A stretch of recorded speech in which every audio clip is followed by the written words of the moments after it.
I'm against these prosecutions on principle. I think they're destructive to our country. But let's just examine the facts and the law here.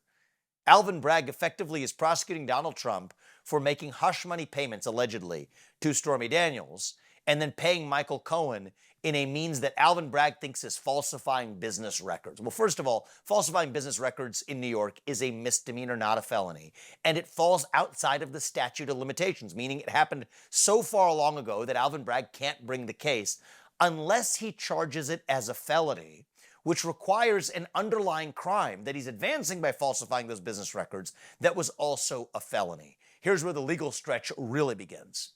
That requires Alvin Bragg to say that Donald Trump's payments should have been made out of a campaign account. That's his theory of the case, instead of being made personally, or else it's a constructive campaign contribution. That's bunk.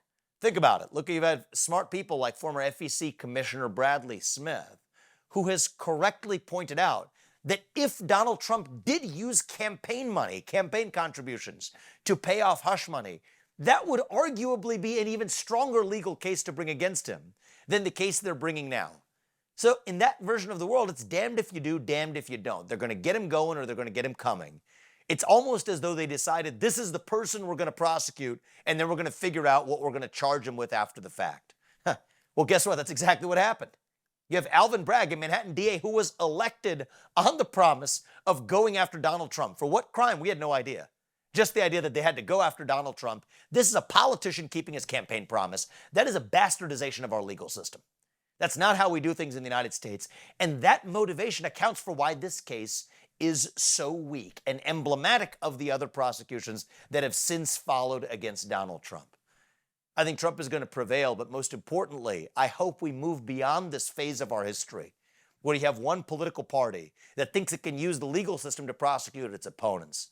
The same shoe can fit the other foot, and if we keep going down this direction, we're not going to have a country left.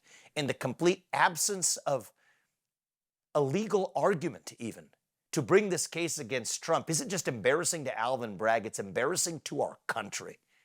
I hope Donald Trump not only prevails in this trial, but that we prevail as a country to move beyond this phase of our national history.